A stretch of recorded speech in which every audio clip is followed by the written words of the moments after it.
selalu pujimu, ku mau menyembahmu, ku selalu sembahmu, kau yang layak terima semua pujian, kemuliaan hanya bagi Tuhan. Kita bangkit berdiri bersama. Ku mau memujimu, ku selalu pujimu, ku mau menyembahmu, ku selalu sembahmu, kau yang layak terima semua pujian, kemuliaan hanya bagi Kau yang layak, Kau yang layak terima semua Kau yang layak, Kau layak terima semua. Sekali lagi, Kau yang layak terima semua pujian, kemuliaan hanya bagi Tuhan. Beri kemuliaan bagi Tuhan Allah kita. Terima kasih Tuhan. Kami mau seumur hidup kami menyembah-Mu, bukan sekedar dengan mulut kami, tapi dengan hati kami. Tuhan, sore ini kami mau belajar tentang penyembahan. Kami mau menyembah-Mu bukan dengan cara yang kami pandang ini menyembah, tapi dengan cara yang Tuhan pandang sebuah penyembahan. Ampuni kami jika hari-hari ini mungkin kami mengkotak-kotakan penyembahan, tapi pada sore ini kami mohon terang firman-Mu, terang Injil-Mu menuntun kami, untuk kami boleh melihat, menghidupi penyembahan yang sesungguhnya, sampai akhir hidup kami sehingga Engkau disenangkan dan dipermuliakan di atas segalanya. Terima kasih Tuhan buat pujian penyembahan sore ini. Urapi Saudari Maya yang sudah memimpin kami memuji Tuhan bersama dengan Ibu Diana, Tuhan yang berkati luar biasa. Urapi setiap kami baik di tempat ini, onsite maupun online, untuk mendengar firman-Mu, menangkap isi hati-Mu, dan ada kekuatan Roh Kudus bekerja, memulihkan hati kami, memampukan kami menjadi pelaku firman yang taat dan setia sampai akhir hidup kami. Bicaralah Tuhan bagi kami semua, terangi hati dan pikiran kami. Di dalam nama Tuhan Yesus kami berdoa, amin. Puji Tuhan, jemaat Tuhan, saya persilakan duduk kembali, baik yang ada di tempat ini maupun mengikuti ibadah secara online. Ya, Tuhan Yesus nyatakan kasih setianya yang luar biasa bagi kehidupan kita senantiasa. Puji Tuhan, tema 2 bulan ini kita belajar tentang unshakable atau tidak tergoncangkan. Kenapa kita belajar hal ini? Karena yang pertama, tanda kedewasaan iman itu ditandakan tanda kedewasaan iman itu salah satunya adalah iman kita tidak tergoncangkan. Yang kedua, kondisi situasi yang hari-hari ini kita hadapi begitu unpredictable, tidak bisa diduga. Ya, banyak orang sudah merencanakan ini dan itu, memikirkan hal yang baik, tapi semuanya hancur karena kondisi yang tidak bisa ditolerir. Ya, 2 tahun ini, hampir 2 tahun setengah kita menjalani COVID-19. Ya, banyak sekali apa yang sudah kita rancangkan baik, ambruk, amburadul semuanya. Semua boleh tergoncang asal tidak iman kita yang tergoncang. Kenapa?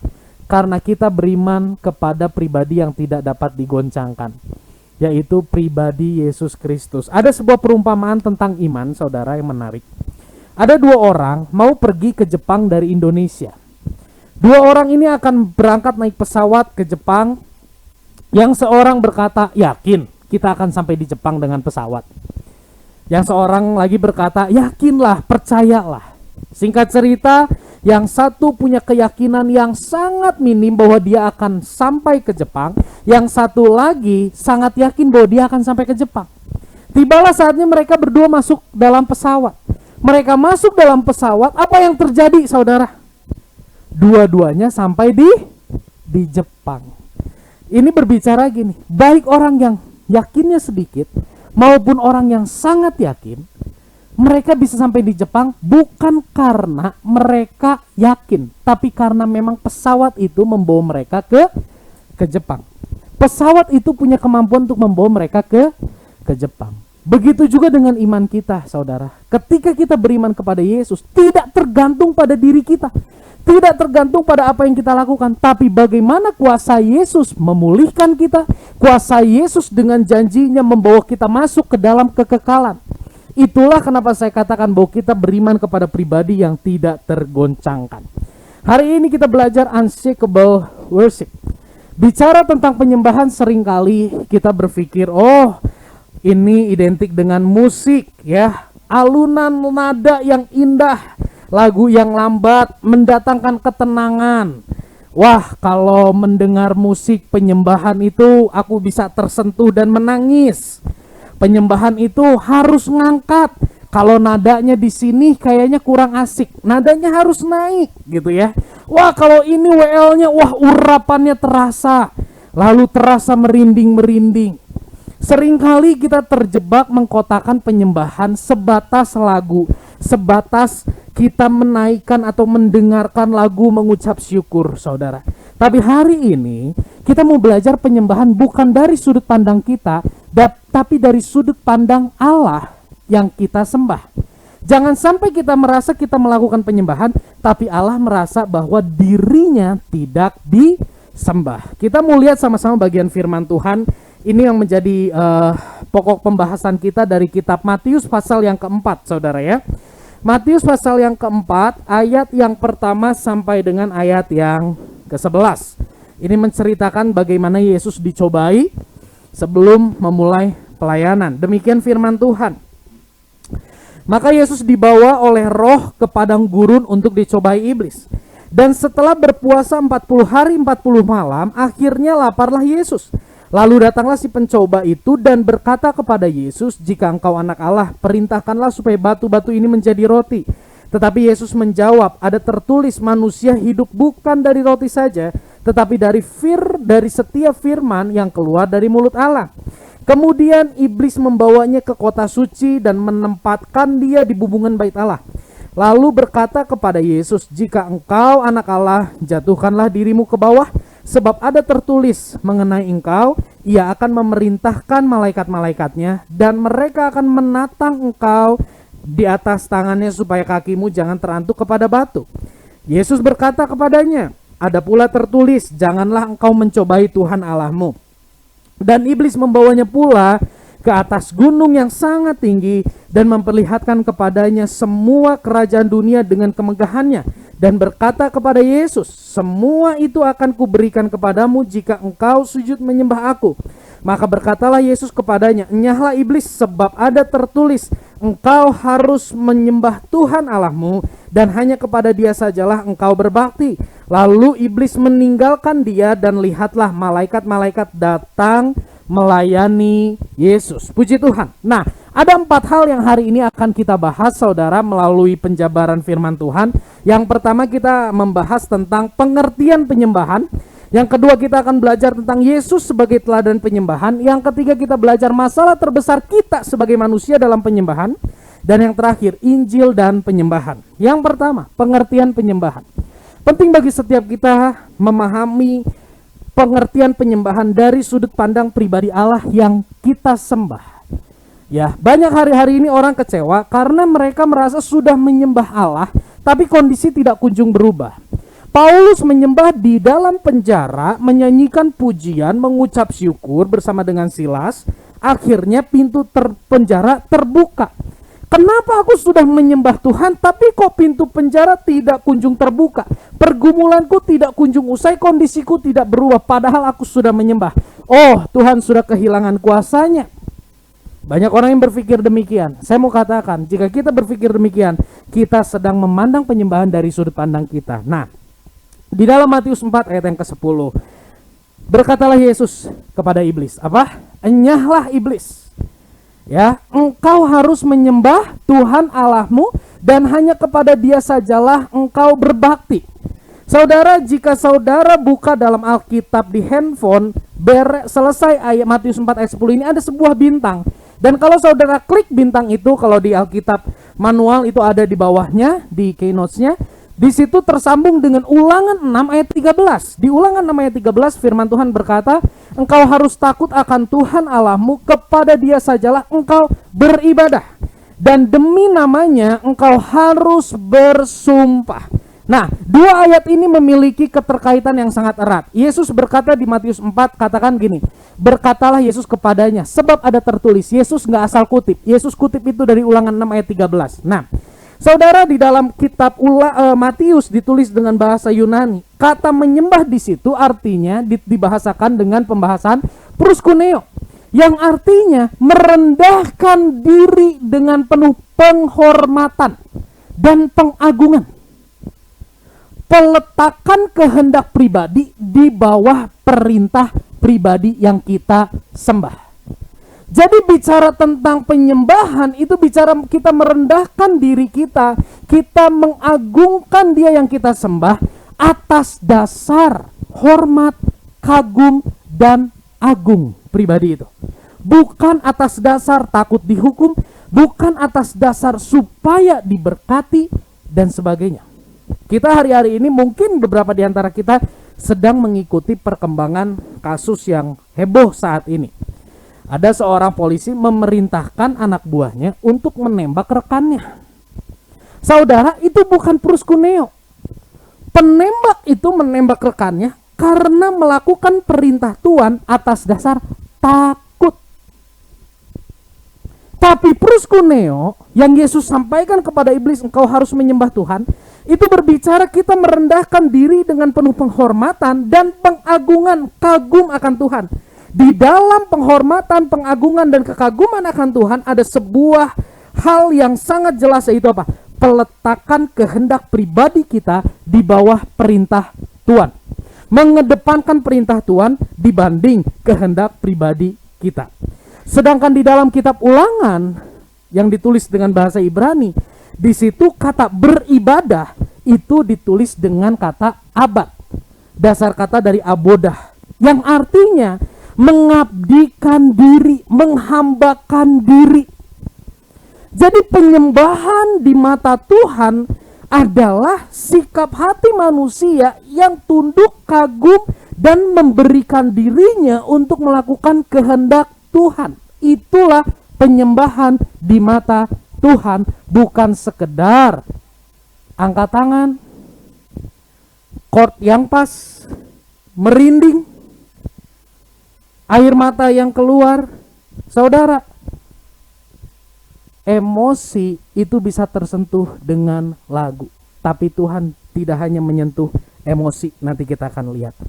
Nah, lewat pengertian ini saya tulis di slide, penyembahan bukanlah sekedar kegiatan yang nampak, tetapi sikap hati yang tunduk dan takluk kepada kehendak Tuhan. Inilah penyembahan yang sesungguhnya.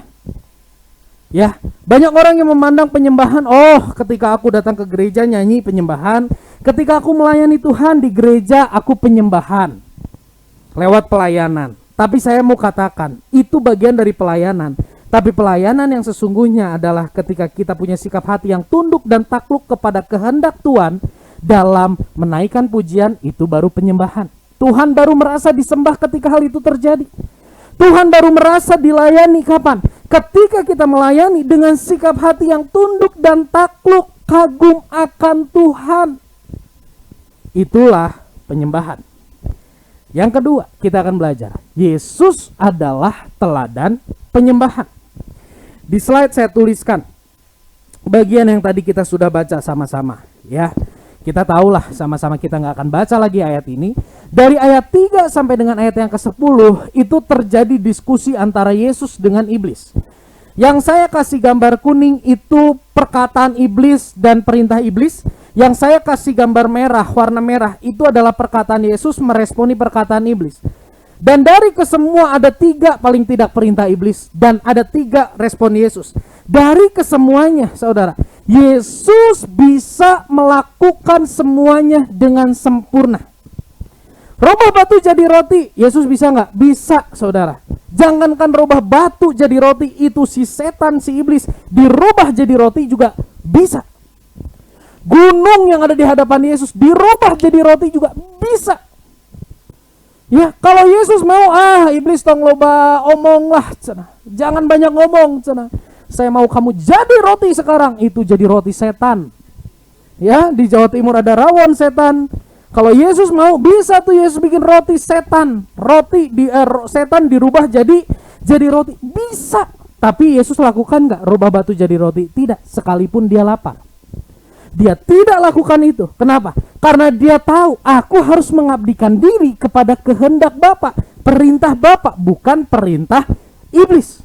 Sekalipun perintah iblis itu nampaknya nyaman sekali bagi hidupnya, tapi dia tahu. Nah, disinilah penyembahan. Yesus tunduk, takluk, mengesampingkan segala perintah iblis yang mungkin mendatangkan kenyamanan buat dia, karena dia tahu aku datang bukan untuk melakukan kehendakku, melainkan melakukan kehendak Dia yang mengutus aku. Saudara, di slide berikutnya saya coba rangkum.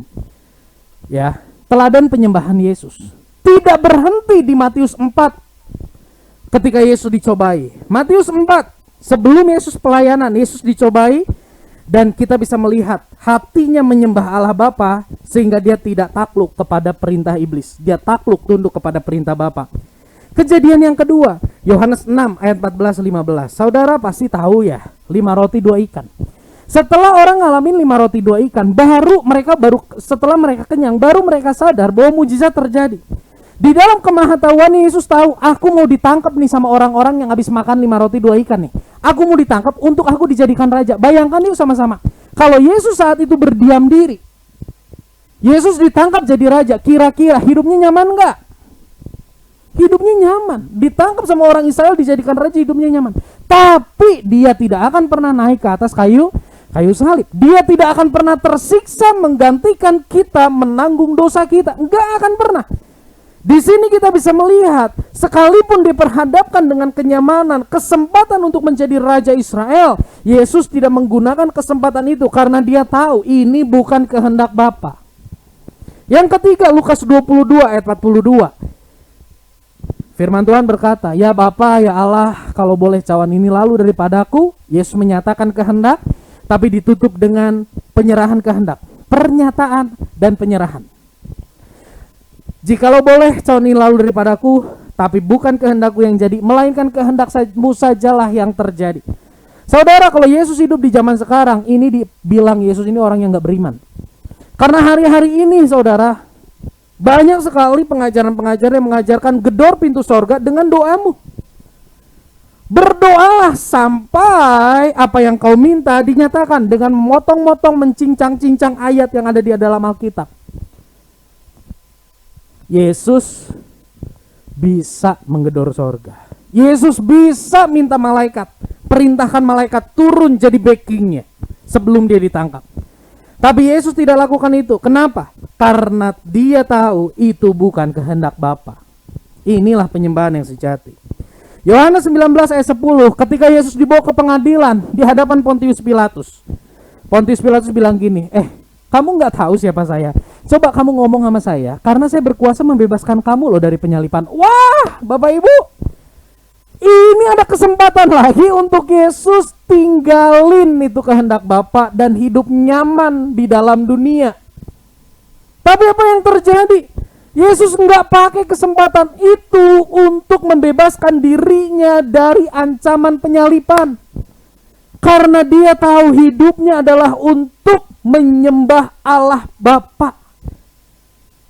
Di dalam Matius 27 ayat yang ke-40, saudara, di sini firman Tuhan menuliskan, kalau di Matius 4 itu dibilang, kalau engkau anak Allah, robah batu ini jadi roti.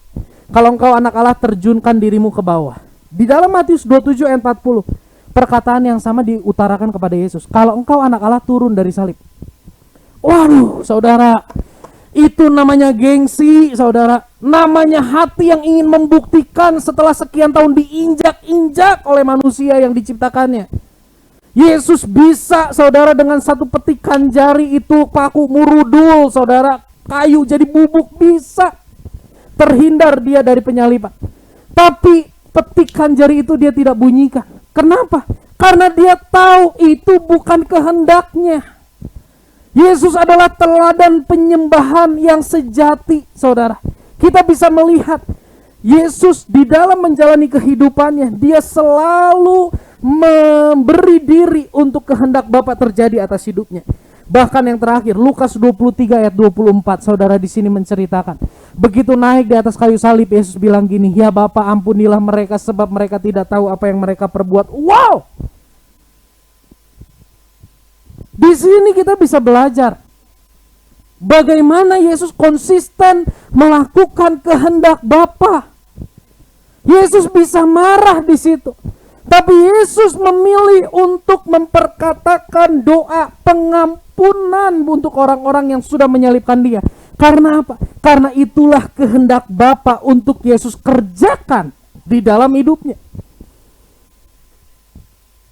Bahkan kita pernah bahas ya, karena perkataan Yesus, "Bapa ampunilah mereka," itu satu penjahat di samping Yesus punya pengharapan baru untuk ngomong, masih mengampuni, itu yang nyalipin kamu di bawah kamu masih mengampuni, berarti saya bisa dong diampuni. Akhirnya yang satu di samping Yesus ikut diselamatkan.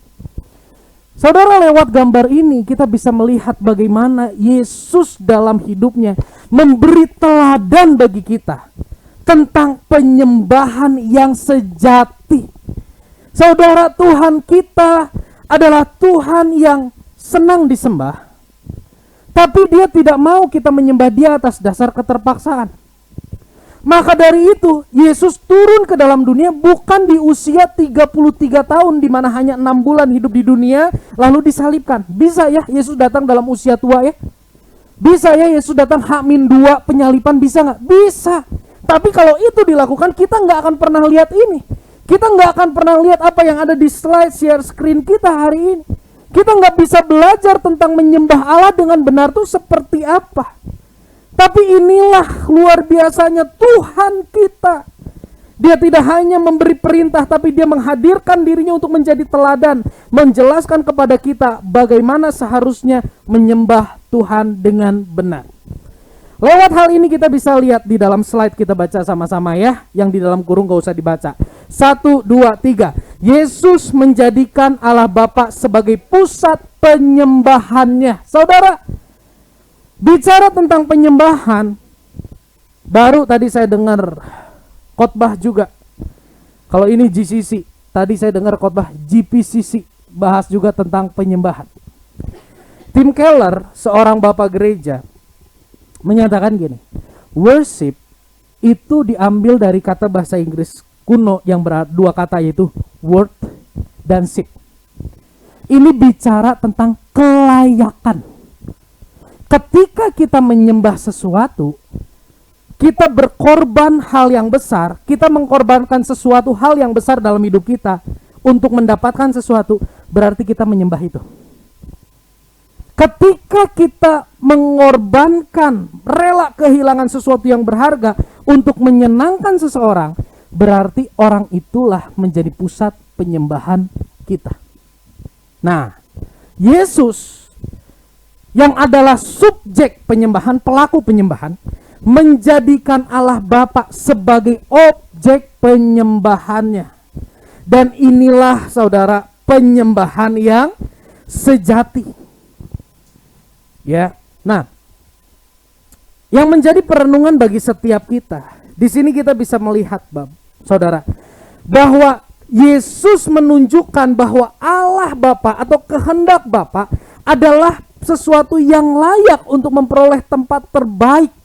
Kehendak Bapa jauh lebih tinggi daripada kenyamanan dan pembuktian diri yang iblis minta. Kenyamanan hidup dia kesampingkan, lakukan kehendak Bapa. Pembuktian diri yang diminta oleh iblis dan orang-orang yang menyalibkan Yesus saat itu dikesampingkan, dan dia fokus melakukan kehendak Bapa. Ini adalah penyembahan yang sejati. Ini adalah penyembahan dari kacamatanya Tuhan. Bagaimana dengan kita? Poin ketiga kita sama-sama akan belajar. Masalah terbesar manusia dalam penyembahan, saudara. Ketika Yesus menjadi teladan penyembahan, berarti Yesus ingin kita para pengikutnya menjadi penyembah juga yang meneladani dia. Tapi ada sebuah masalah yang besar. Kita lihat Kejadian 2 ayat 16. Demikian firman Tuhan. Lalu Tuhan Allah memberi perintah itu kepada manusia. Semua pohon dalam taman ini boleh kau makan buahnya dengan bebas. Tetapi buah pohon pengetahuan yang baik dan yang jahat itu janganlah kau makan buahnya. Sebab pada hari engkau memakannya pastilah engkau mati. Berhenti di situ dulu. Saudara ingat ketika Adam dan Hawa, ketika mula-mula Adam diciptakan di Taman Eden, apa perintah Tuhan?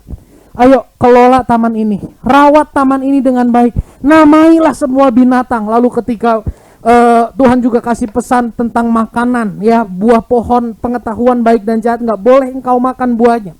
Pertanyaannya, apakah Adam mengeluh ketika menerima perintah Tuhan tersebut? Adakah Adam bertanya kenapa nggak boleh? Nggak ada. Adam terima perintah Tuhan untuk kelola itu taman yang besarnya luar biasa, seorang diri loh. Tugas yang berat, bukan tugas yang enteng. Kalau rawat ruang ibadah ini jauh lebih ringan dari tugas Adam.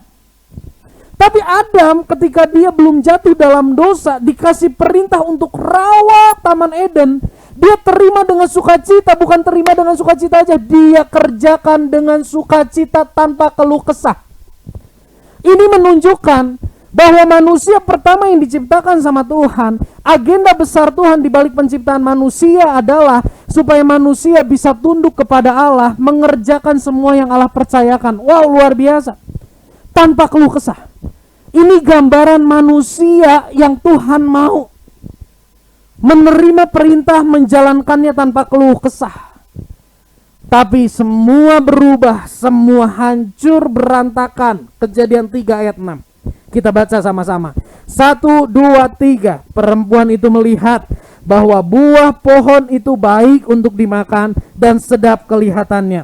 Lagi pula, pohon itu menarik hati karena memberi pengertian. Lalu ia mengambil dari buahnya dan dimakannya, dan diberikannya juga kepada suaminya yang bersama-sama dengan dia, dan suaminya pun memakannya. Saudara lihat di sini, kejatuhan manusia pertama dalam dosa bukan ketika makan, tapi kejatuhan manusia dalam dosa ketika mulai melihat bahwa apa yang iblis bilang baik itu kok kayaknya baik ya. Mulai enak tuh, itulah awal manusia jatuh dalam dosa. Sebelumnya manusia tunduk kepada Allah, penuh ucapan syukur melakukan perintah Allah. Tapi ketika mulai melihat apa yang iblis pandang baik, apa yang iblis katakan baik, apa yang iblis katakan enak, dilihat, direnungkan, lalu dihap, saudara, dimakan. Itulah gambaran kerusakan awal hati manusia. Kejadian 3 ayat 7. Demikian firman Tuhan. Kita baca sama-sama ayat yang ke-7 dulu. 1, 2, 3. Maka terbukalah mata mereka berdua dan mereka tahu bahwa mereka telanjang. Lalu mereka menyemat daun pohon ara dan membuat cawat. Saudara ingat perintah awal ketika Adam diciptakan apa? Rawat Taman Eden, jaga Taman Eden. Tapi di sini apa yang terjadi setelah manusia jatuh dalam dosa? Merawat atau merusak? Merusak. Diambil daunnya. Di sini mulai terjadi tuh. Mengesampingkan perintah Allah, mengedepankan keinginan pribadi. Mengesampingkan perintah Allah, mengedepankan apa yang dipandang baik. Disinilah mulai terjadi penyembahan yang rusak. Ayat yang ke-11 dan 12 kita baca. 1, 2, 3. Firman-Nya, siapakah yang memberitahukan kepadamu bahwa engkau telanjang? Apakah engkau makan dari buah pohon yang kularang engkau makan itu? Manusia itu menjawab, perempuan yang kau tempatkan di sisiku, dialah yang memberi dari buah pohon itu kepadaku, maka ku makan. Di sini lagi lebih jelas kita bisa melihat. Bukan hanya perintah Tuhan yang kesampingkan, tapi manusia berani menyalahkan Allah yang menciptakan dirinya. Karena engkau tempatkan perempuan itu, maka aku makan buahnya. Jadi gara-gara perempuan itu, lebih jauh gara-gara engkau Tuhan menaruh perempuan itu, aku jatuh dalam dosa. Dan saudara, hal yang mengerikan adalah kondisi ini lagi-lagi saya ingatkan dan katakan menjalar kepada hidup setiap kita. Roma 1 ayat 30 firman Tuhan berkata, mereka pengumpat, pemfitnah, pembenci Allah, kurang ajar, congkak, sombong, pandai dalam kejahatan, tidak taat kepada orang tua. Saudara, inilah kondisi manusia ketika hatinya terpapar oleh dosa. Kata pembenci Allah di situ bicara tentang tidak memiliki rasa hormat, tidak memiliki rasa kagum, tidak memiliki rasa ingin mengagungkan Tuhan, bahkan dengan sengaja melanggar perintah Tuhan. Tidak ada kekaguman, tidak ada pengagungan, tidak ada rasa hormat, dengan sengaja melanggar firman Tuhan. Saudara, jangan anggap enteng hal ini. Kondisi pembenci Allah di sini itu menjalar ke kehidupan setiap kita. Paulus tulis di Roma 5 ayat 12, sebab sama seperti dosa telah masuk ke dalam dunia oleh satu orang, dan oleh dosa itu juga maut. Demikianlah maut itu telah menjalar ke semua orang, karena semua orang telah berbuat dosa. Saudara, maut itu bukan sekedar kecelakaan lalu mati, kena COVID lalu meninggal. Bukan itu maut yang dimaksud di sini. Maut yang dimaksud di sini adalah ketika kita manusia yang diciptakan Allah, tapi hatinya dicengkeram oleh dosa sehingga menjadi pembenci Allah, pemberontak Allah. Menjadi perenungan, kita sudah lihat pengertian penyembahan, teladan Yesus dalam menyembah. Kita lihat kelemahan kita dalam menyembah. Menjadi pertanyaan buat setiap kita. Dengan hati yang memberontak, dengan hati yang terkontaminasi oleh dosa, bagaimana manusia dapat menyembah Allah dengan penyembahan yang benar? Kembali kita dibawa untuk merenungkan bahwa kita adalah manusia yang sangat lemah. Bisa sih kita mengesampingkan kehendak kita dan mengedepankan kehendak Tuhan, tapi kita ada maksud di belakangnya. Akhirnya penyembahan kita bukan penyembahan yang tulus. Penyembahan kita merupakan penyembahan yang transaksional. Tunduk kepada Allah dengan maksud memperoleh, memaksa Allah memberi apa yang kita inginkan.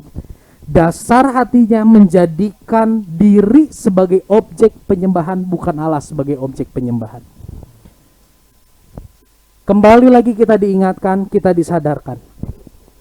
Hati kita tercengkeram oleh dosa. Lihat di sini, manusia yang berdosa menjadikan dirinya sebagai pusat penyembahannya. Bahkan Allah pun dijadikan alat pemuas keinginan. Ketika kita tunduk kepada Allah dengan iming-iming, aku ingin memperoleh ini ya Tuhan, karena aku sudah tunduk, aku ingin memperoleh ini. Sadarilah Anda tidak sedang menyembah Tuhan. Anda sedang menyembah dirimu dan engkau mempergunakan Allah sebagai alat pemuas kebutuhanmu. Hati yang dicengkeram dosa adalah masalah terbesar dalam penyembahan. Bukan tidak ada pemain musik, bukan tidak bisa nyanyi, bukan tidak ada bukan karena nada yang fals dan sebagainya masalah utama dalam penyembahan. Tapi masalah utama dalam penyembahan adalah ketika kita nggak punya hati yang kagum sama Tuhan. Hal ini menuntun kita semakin menyadari lagi-lagi bahwa kita manusia yang lemah. Ya, kita tuh perlu terus disadarkan akan hal ini. Berapa bulan ini kalau saudara perhatikan, terus aja semuanya ditarik ke kita berdosa. Kita nggak mampu. Kenapa saya lakukan pembahasan banyak berubah menjadi seperti ini? Karena tanpa kita sadar kita berdosa, tanpa kita sadar kita hatinya berontak sama Tuhan, kita nggak pernah sadar dan berterima kasih atas pengorbanan Tuhan. Kita bahkan ngerasa yang penting aku punya banyak uang, Tuhan mah kesampingin aja. Kalau aku nggak ada uang, baru aku datang sama Tuhan karena aku perlu uang. Itu kalau dosa tidak terus diingatkan. Tapi hari-hari ini saya mau katakan, jemaat Tuhan khususnya GCC, jangan pernah bosan ketika firman Tuhan mengingatkan kita bahwa kita manusia lemah dan berdosa. Bukan untuk mengintimidasi dirimu dan diriku, Tapi jauh lebih dari itu, untuk membawa kita semakin melihat tentang kasih Tuhan yang besar. Manusia yang berdosa menjadikan dirinya pusat penyembahan, bahkan tidak jarang menjadikan Allah sebagai alat pemuas keinginan. Bagian yang paling terakhir, Injil dan penyembahan. Ketika kita sadar bahwa masalah penyembahan adalah masalah hati yang tercengkram oleh dosa, jawabannya adalah Injil. Beberapa hal saya tuliskan di dalam slide. Yang pertama, kita baca sama-sama yang pertama. 1, 2, 3. Injil adalah obat terampuh yang memulihkan hati manusia yang berdosa sehingga dapat menyembah Allah yang kudus dengan benar. Saudara, Injil berita tentang pengorbanan Yesus, berita tentang kebangkitan Yesus, berita tentang Dia menelan penderitaan yang seharusnya kita tanggung. Itu adalah obat terampuh untuk sakit yang mungkin kita tidak pernah sadar, yaitu hati yang memberontak terhadap Tuhan. Ditanya apa kabar? Sehat. Apanya yang sehat? Badannya, saudara ya. Bagaimana dengan hati kita? Seringkali hati kita sakit. Hati kita bahkan mati di hadapan Tuhan. Dan Injil adalah obat terampuh yang memulihkan hati manusia yang berdosa.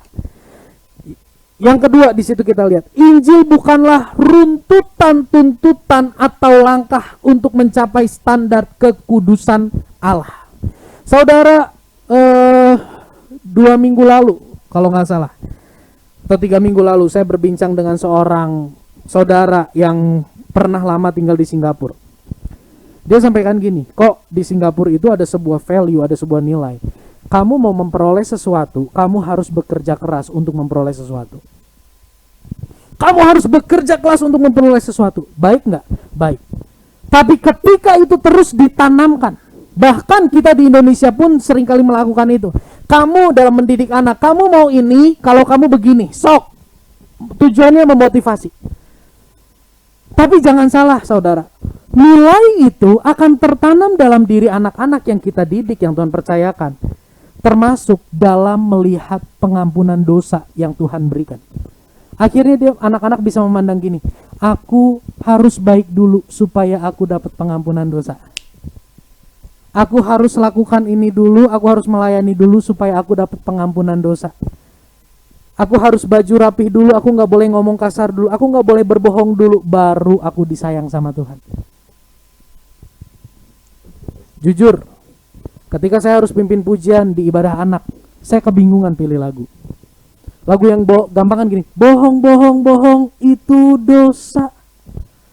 Ya, anak Tuhan gak boleh bohong. Iya sih, betul sih. Tapi ketika itu terus dinyanyikan, saudara, anak-anak akan pikir gini, aku gak boleh bohong dulu, baru aku disayang sama Tuhan. Itu konsep yang salah. Itu konsep yang keliru. Hari-hari ini kita dipercayakan Tuhan, harta yang hidup anak-anak. Boleh dalam nilai, dalam hal sekolah, memotivasi diri, boleh. Tapi kita pun perlu, bahkan sangat perlu lebih banyak menceritakan tentang Injil yang berbicara sekalipun kamu tidak mencapai standar Tuhan, Tuhan tetap sayang sama kamu.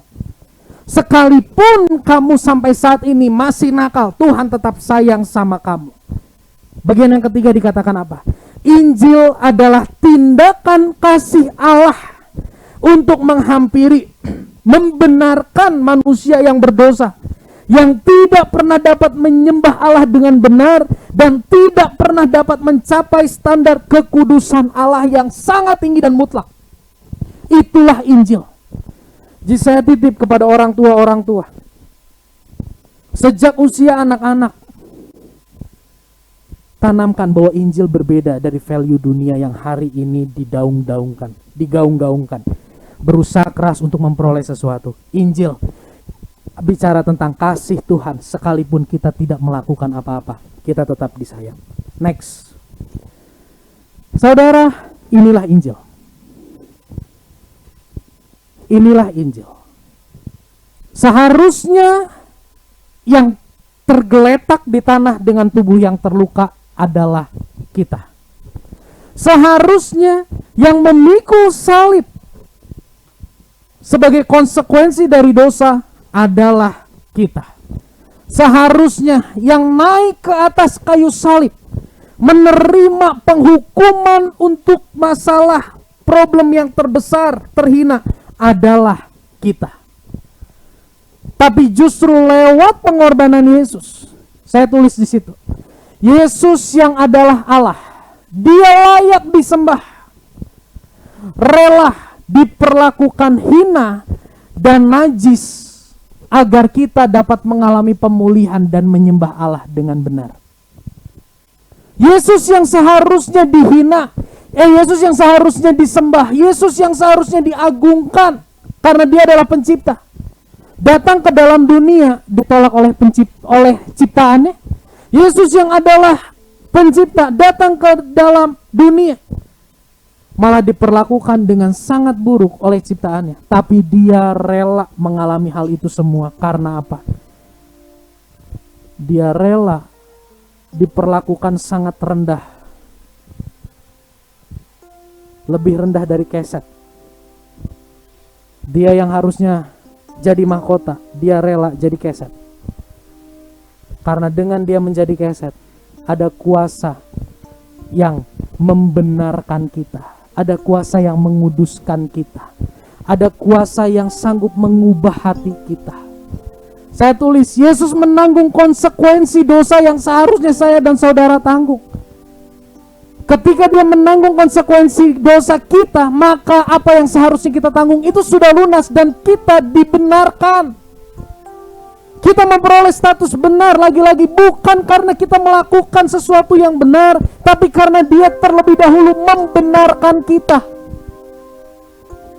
Inilah Injil. Kita yang berdosa, yang tadinya seteru Allah, diperdamaikan dengan Allah yang kudus dan memiliki status anak Allah. Yesus yang adalah anak Allah rela tersalib supaya saya dan saudara bisa menjadi anak Allah. Ini berkat terbesar. Lebih dari sekedar status. Kita yang tadinya tidak punya kerelaan hati untuk menyembah Dia. Kita yang tadinya tidak punya kerelaan hati untuk tunduk kepada Dia. Kita yang tadinya tidak punya kerelaan hati untuk mengesampingkan ego kita, amarah kita, kepentingan kita.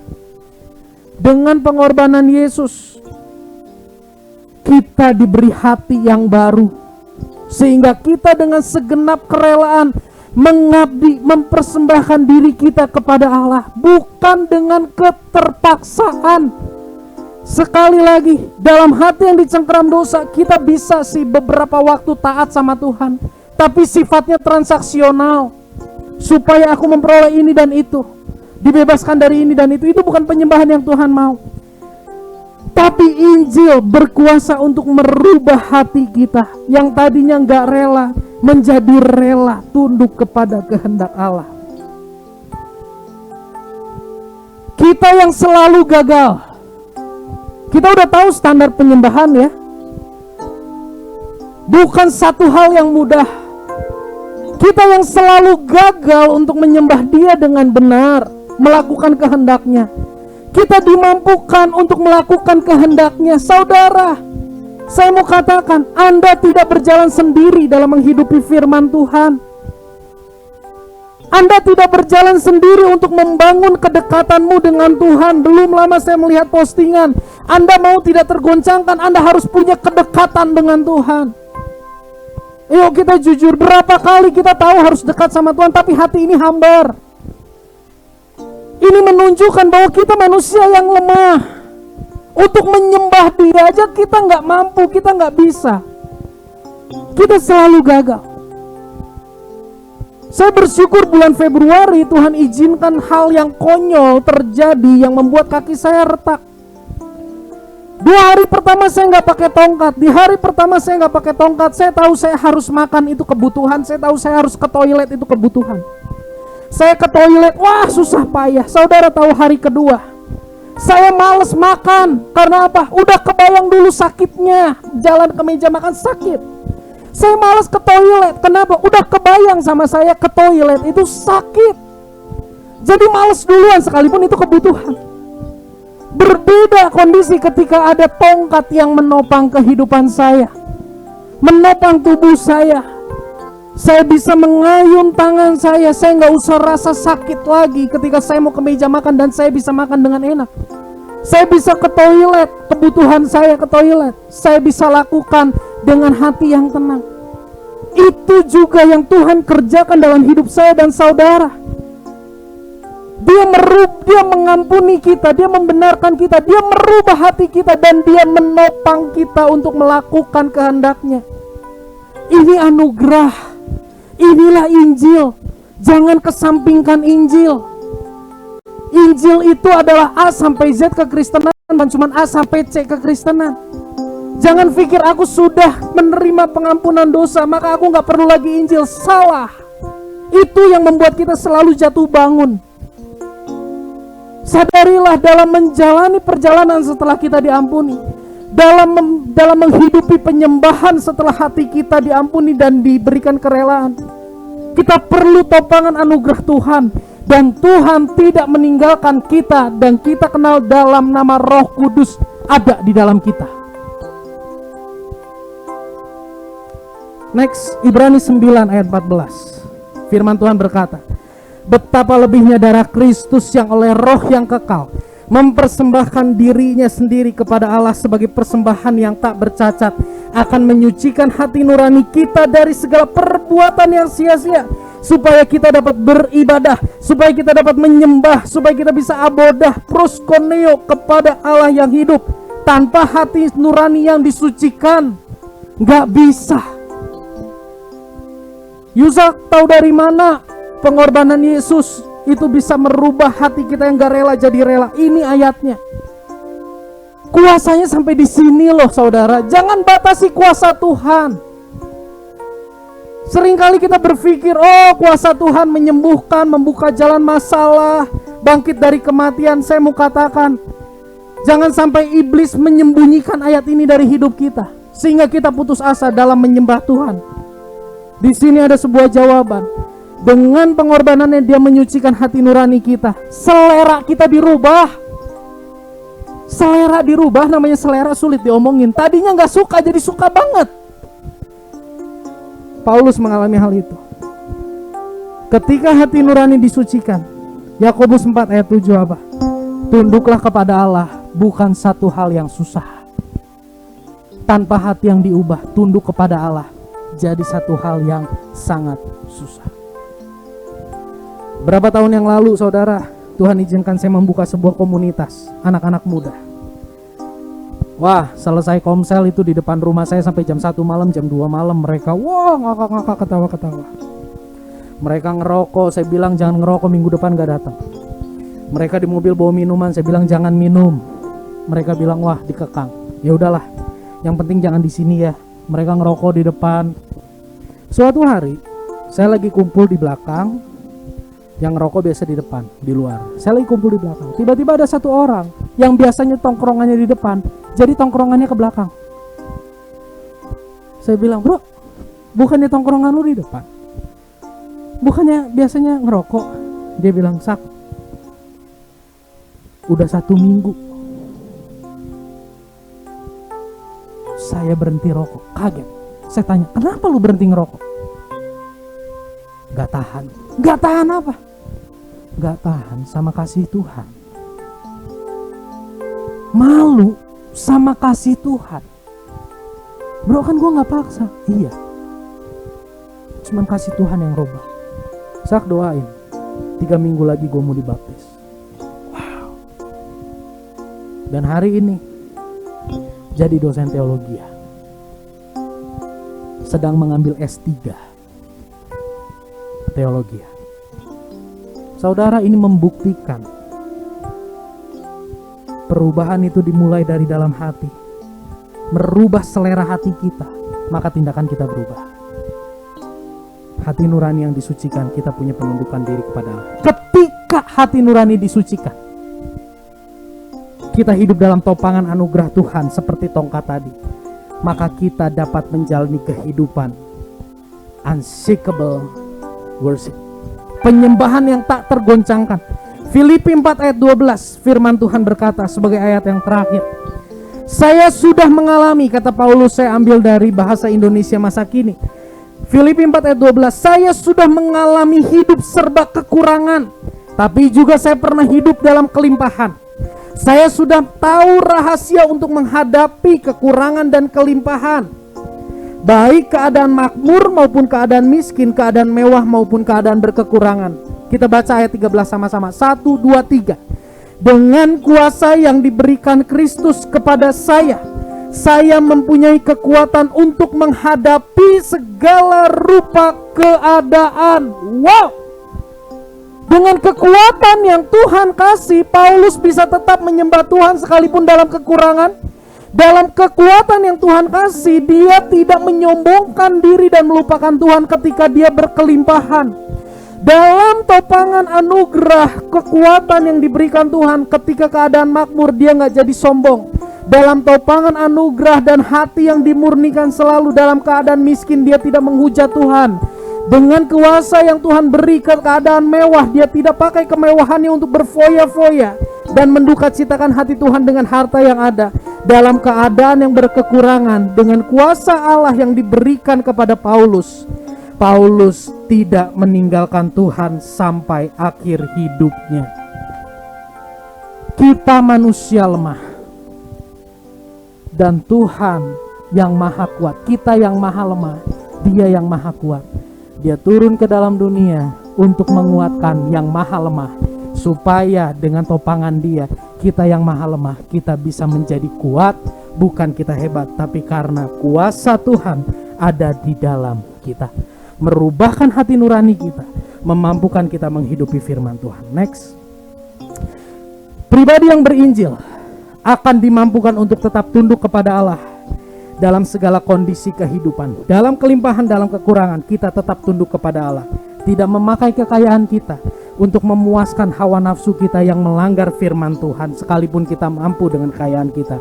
Ketika kita kekurangan, kita tidak marah meninggalkan Tuhan, merasa mengiring Tuhan sia-sia, karena kekuatan Allah menopang kita. Tadi ayat yang terakhir, ini slide yang paling terakhir. Ini yang harus kita lakukan. Ini hal yang penting yang harus kita lakukan. Ini yang harus kita cek setiap hari dalam hidup kita. Ini merupakan check up rutin yang gak boleh sekali pun kita lupa. Yang pertama, isi hidup kita dengan asupan Injil. Berbicara tentang disiplin rohani secara pribadi, kita berdoa, kita baca firman Tuhan, kita minta Tuhan Roh Kudus tuntun aku untuk aku melihat Injil, melihat kasih-Mu di setiap ayat yang aku baca. Aku mau lihat Injil. Asupan Injil bisa ketika kita lihat tayangan YouTube. Kalau Bapak Ibu mau tanya ke saya rekomendasi asupan-asupan Injil yang bisa menguatkan kita, boleh, nanti saya kasih. Dan di dalam setiap minggu pun saya pun mendengar khotbah-khotbah Injil. Di dalam ibadah, ikutilah ibadah-ibadah yang mengedepankan Injil dalam penyampaian firman Tuhan. Dan ini yang menjadi komitmen kami. Dalam setiap ibadah kita mau ingatkan Injil, dosa Injil, dosa Injil, dosa Injil. Dan berkomunitas, berkumpul, saling mendoakan, saling menguatkan dengan sesama orang yang terus diisi dengan asupan Injil. Karena kita perlu afirmasi, kita perlu konfirmasi, kita perlu peneguhan. Maka dari itu, doakan dalam waktu dekat kita akan kembali membuka komsel dengan konsep yang berbeda, di mana kita di situ bisa saling menguatkan, meneguhkan dari sisi Injil, mengingatkan bahwa kita manusia lemah dan ada anugerah yang menopang. Ketika kita mengisi asupan diri kita dengan asupan Injil, yang akan terjadi adalah engkau tidak menjadi kaya mendadak, engkau tidak jadi sembuh mungkin, tapi hati dan pikiran kita diubah. Sudut pandang Injil menguasai kita dalam melihat setiap keadaan yang kita hadapi. Ketika kita disakiti, ketika kita dicurangi, ketika kita ditipu, dengan konsep Injil Kita bisa punya kekuatan kemampuan untuk melepas pengampunan. Kita akan disadarkan bahwa aku pun di hadapan Tuhan bobrok seperti dia. Bahkan aku lebih parah di hadapan Tuhan dibanding dia di hadapanku. Sehingga mengampuni itu bukan hal yang sukar buat kita ketika hati dan pikiran kita diubah oleh Injil. Melihat masalah, melihat pergumulan, Paulus katakan, aku bermegah dalam kesengsaraan. Ini orang gila. Tapi karena kuasa Injil menguasai hati dan pikirannya, Paulus lihat bahwa kesengsaraan itu sebagai tribulum. Tribulum artinya pengirik, arat pengirik memisahkan batang padi dengan bulir padi. Permasalahan dianggap sebagai alat Tuhan untuk mengesampingkan yang tidak esensi dan mengeluarkan yang esensi dalam hidup kita. Hanya akan terjadi ketika hati dan pikiran kita dikuasai Injil. Yang paling terakhir, ini harus kita lakukan setiap hari. Self-talk. Ya, Tuhan kasih satu kemampuan yang mungkin kita nggak sadar, self-talk, tapi seringkali kita lakukan. Seringkali self-talknya kita itu apa sih? Di luar Injil, self-talk kita itu apa? Iya sih, orang bilang aku nggak berguna, bener. Tuh kan bego kan? Tuh kan bener, salah lagi kan? Bener kan, saya on kan? Ah udahlah, saya emang nggak pernah bisa berubah. Ah udahlah. Atau apa self-talknya? Tuh lihat tuh. Orang yang kau benci tuh, wah makin kaya. Apa yang terjadi ketika self-talknya seperti itu? Kita akan panas, kita akan marah. Tapi hari ini, isi asupan dengan Injil, hati pikiran kita diubah. Self-talk, katakan, injili diri kita setiap hari. Ingatkan diri kita bahwa kita berdosa, kita tidak mampu, kita gak sanggup. Dan ingatkan diri kita akan kasih Tuhan yang besar. Ini self-talk yang harus terus kita katakan setiap hari. Kita manusia yang lemah, pikiran kita itu sulit dikontrol. Pernah Bapak Ibu ketika Bapak Ibu mau berdoa, sudah kesampingkan semua, mau berdoa, tiba-tiba omongan orang tuaku dulu yang menyakitkan muncul. Tiba-tiba memori yang buruk muncul. Tiba-tiba kesukaan di masa lalu tiba-tiba muncul di pikiran. Memori masa lalu, kesenangan hidup dalam dosa tiba-tiba muncul. Pernah saudara mengalami hal itu? Di situ kita perlu anugerah Tuhan. Di situ kita perlu ingatkan diri kita bahwa kita adalah umat tebusan. Kita sudah dimerdekakan. Hari ini kita belajar penyembahan yang sejati adalah sikap hati yang tunduk kepada Allah, mengesampingkan kehendak kita, mengedepankan kehendak Tuhan. Yesus teladan penyembahan. Kita manusia yang sangat lemah dalam penyembahan, tapi ada kasih karunia Tuhan yang luar biasa yang memampukan kita untuk kita hidup dalam penyembahan yang sejati sampai akhir hidup kita. Mari kita tundukkan kepala. Kita mau ambil waktu sejenak untuk kita merefleksikan firman Tuhan. Jika hari ini Roh Kudus menegur, mengingatkan tentang keadaan kita, dalam hal apa kita tidak menyembah Tuhan, mungkin masih ada dosa yang mengikat, ada idealisme kita yang kita pandang ini benar dan kita tahu sekalipun itu bertentangan sama firman Tuhan, tapi kita gak mau ganti, kita gak mau robah, kita kekeh. Ada luka hati, kepahitan, kemarahan yang kita genggam erat, kekeh untuk kita membalas. Sore hari ini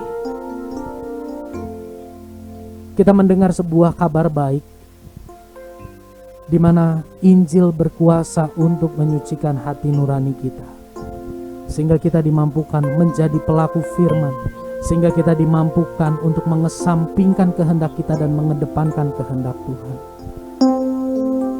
Setiap pribadi datang kepada Tuhan sore hari ini. Nyatakan apa yang menjadi isi hatimu, kelemahanmu, ketidakmampuanmu. Minta supaya Tuhan jamah merubah hati nurani kita. Terima kasih Tuhan. Ku mau memuji-Mu, ku selalu puji-Mu, ku mau menyembah-Mu, ku selalu sembah-Mu. Kau yang layak terima semua pujian, kemuliaan hanya begitu. Kita bangkit berdiri bersama. Yesus, Kau sungguh baik, Yesus, namamu indah. Ku cinta Kau. Kami mau tinggikan, kami mau agungkan namamu dengan segenap pengagungan kami, kekaguman kami akan Kau. Yesus, Kau sungguh baik, namamu.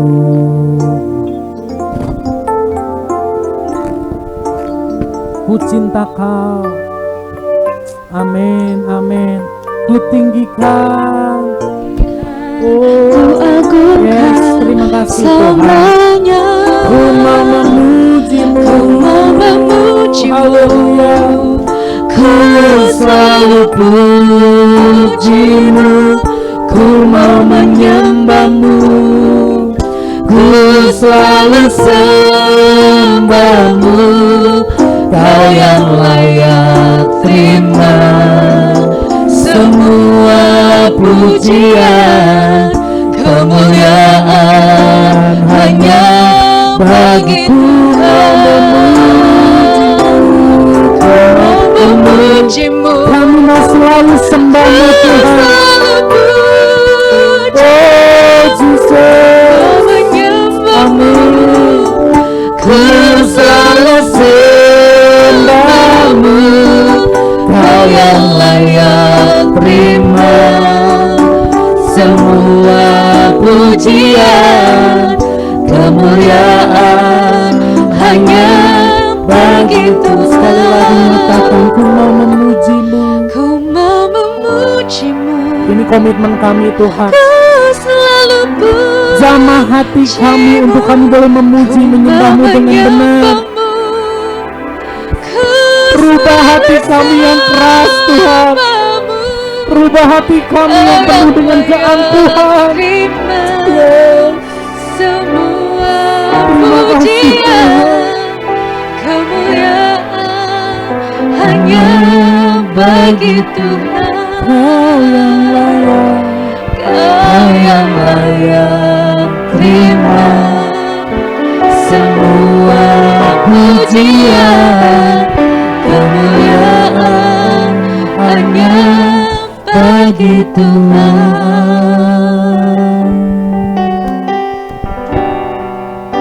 biar kasih-Mu menjamah hati kami malam ini, sehingga kami punya hati yang baru, seperti janji-Mu di kitab Yeskiel, bahwa Tuhan akan memberikan hati yang baru, roh yang baru, dan menyingkirkan hati yang keras, menyingkirkan dari tubuh kami roh yang memberontak terhadap Engkau.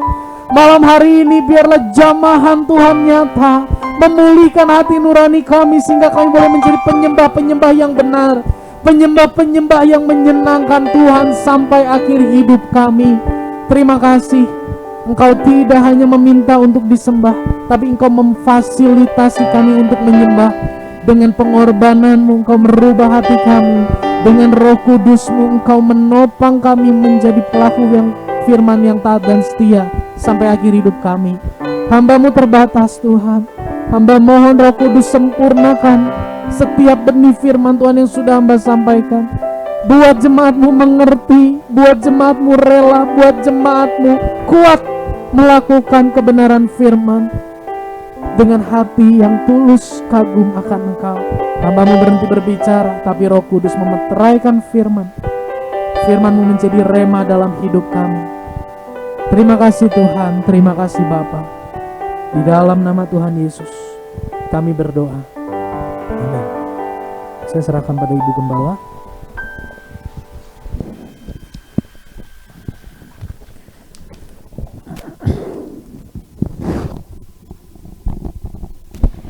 Puji Tuhan, kita telah diberkati dengan kebenaran firman Tuhan. Biar setiap kita mulai melakukan penyembahan yang benar di hadapan Tuhan dengan hati dan anugerah Tuhan yang menopang kita. Saya akan membacakan beberapa pengumuman, lalu kita akan memberikan persembahan baik secara onsite maupun online. Untuk Bapak Ibu yang memberikan persembahan secara online bisa mentransfer ke rekening 1570330043 AN Yusak Setiawan BCA. Lalu kita akan berdoa untuk persembahan di tempat ini. Terima kasih buat firman Tuhan yang luar biasa mengingatkan kami, Tuhan, biar anugerah-Mu terus menopang kami untuk menjadikan Engkau sebagai pusat penyembahan hidup kami, Tuhan. Tuhan, sebentar kami ingin memberi, berkati tangan-tangan yang memberi dan belum bisa memberi, Tuhan. Biarlah pemberian ini, Tuhan, kami berikan dengan kerelaan hati kami, Tuhan, dan Tuhan yang memberkati setiap kami. Terima kasih Bapa di surga, kami memberikan persembahan yang terbaik untuk kemuliaan bagi nama Tuhan. Haleluya, puji Tuhan. Amin.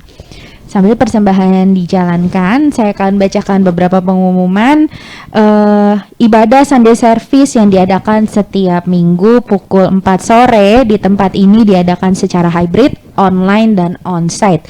Bagi Bapak Ibu yang bisa beribadah secara onsite, boleh menghubungi Bapak Gembala untuk datang ke tempat ini di Komplek Permata Indah ini. Kita mau sama-sama ibadah bersama-sama dengan rekan. Lalu untuk yang masih bisa beribadah secara online atau ingin beribadah secara online, bisa mengikuti ibadah di link yang hari ini Bapak Ibu ikuti. Lalu untuk worship night yang diadakan setiap hari Rabu pukul 7 malam diadakan juga secara onsite dan juga secara online. Secara online di Zoom meeting yang hari ini Bapak Ibu ikuti. Jika rindu untuk beribadah secara onsite bisa datang ke tempat ini.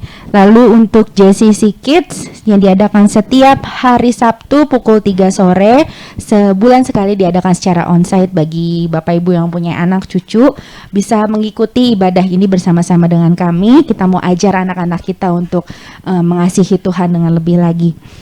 Lalu untuk ibadah rekaman recording ibadah JCC bisa Bapak Ibu lihat di YouTube channel Jerusalem Community Church.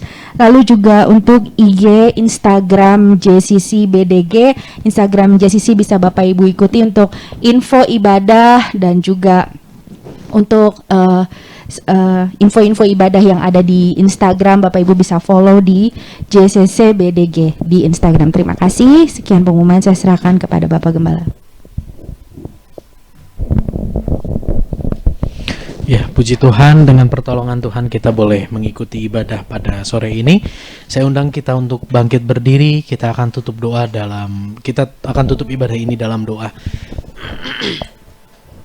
Tuhan, kami berterima kasih karena anugerah-Mu, karena topangan-Mu Tuhan. Kami boleh menikmati hadirat Tuhan lewat pujian penyembahan, lewat firman Tuhan.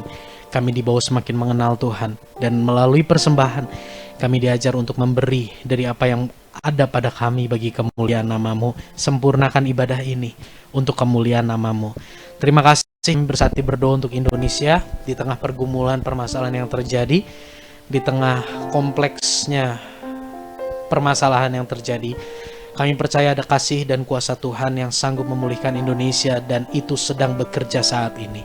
Kami berdoa untuk para pemimpin kami, biar keputusan yang mereka ambil itu sesuai dengan firman-Mu, sesuai dengan tuntunan-Mu Tuhan, sehingga Indonesia boleh keluar dari pergumulan ini dengan tuntunan Tuhan dan masuk dalam rencana Tuhan yang indah.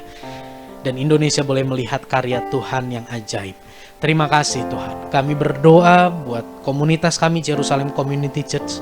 Tuhan, tolong topang terus komunitas ini dengan anugerah-Mu, supaya lewat komunitas ini Injil terus disampaikan. Setiap kami boleh semakin mengenal dan mengalami Engkau dengan benar. Setiap kami semakin antusias untuk bersaksi. Setiap kami dikuatkan dengan hati yang rela menjadi pelaku firman dan menjadi teladan di lingkungan kami. Kami juga punya kerelaan untuk memuridkan, membagi hidup kami buat orang-orang yang ada di sekitar kami.